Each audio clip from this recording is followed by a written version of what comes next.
প্রধানমন্ত্রী তারেক রহমানের মালয়েশিয়া সফরে শ্রমবাজারের সংকট সমাধান হবে বলে আশা করছেন দেশটিতে অবস্থানরত প্রবাসী বাংলাদেশিরা।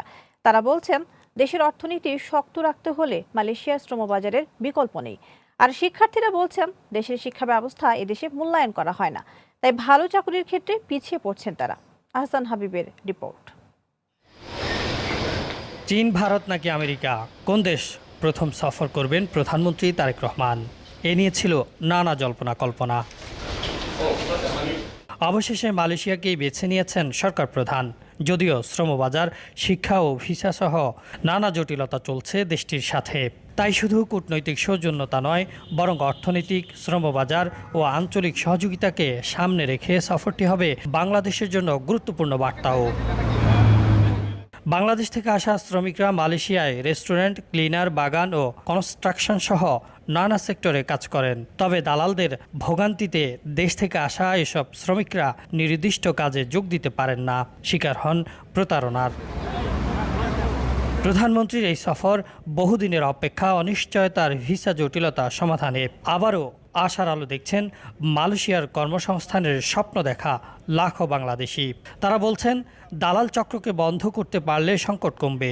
তবে দেশে এজেন্টদেরও একটি নির্দিষ্ট কাঠামো বা আইনের আওতায় আনতে হবে বলে জানান শ্রমিকরা। জনাব তারেক রহমানের কাছে আমরা দাবি জানাচ্ছি যে এই শ্রমবাজারের খরচটা যেন খুবই স্বল্প করা হয়।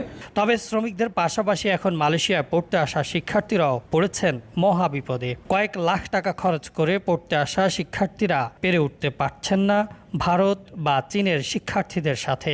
কারণ হিসেবে তারা বলছেন, বাংলাদেশের শিক্ষা ব্যবস্থাকে মালয়েশিয়ার শিক্ষা প্রতিষ্ঠানগুলো খুব বেশি গুরুত্ব দেয় না, তাই চাকরিও মিলছে না শিক্ষা শেষে। যে ইমিগ্রেশন ডিপোগুলি আছে ওইগুলি যাতে অতি দ্রুত ভিজিট করা হয় এবং যারা ইমিডিয়েটলি গ্রেপ্তার হচ্ছে তাদেরকে দ্রুততার সাথে দেশে ফেরত নেওয়া হয়। আমরা চাই আগামী দিনে এই অঞ্চলে যাতে বাংলাদেশ তার বাণিজ্যের যে সম্ভাবনা আছে সেই সম্ভাবনা নিয়ে দৃঢ় প্রত্যয় এই মার্কেটে প্রবেশ করে।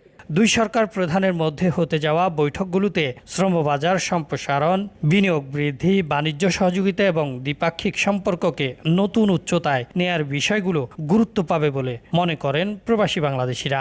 যে কোনো সরকারিভাবে যদি একটা ইয়ের ভিতর হয়, তাহলে এই দেশে যারা আমাদের বাংলাদেশি প্রবাসীরা থাকে তাদের জন্য একটু ভালো হবে।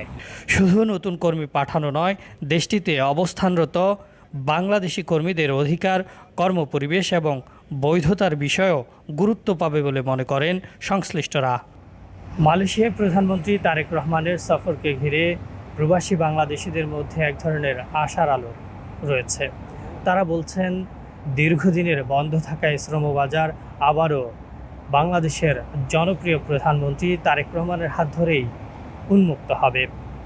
এদেশে আসবে দক্ষ জনশক্তি, গড়বে তাদের নিজ নিজ ক্যারিয়ার এবং দুই দেশের যে বন্ধুত্বপূর্ণ সম্পর্ক রয়েছে সেটি অর্থনীতিতেও গুরুত্বপূর্ণ ভূমিকা রাখবে বলে তাদের প্রত্যাশা।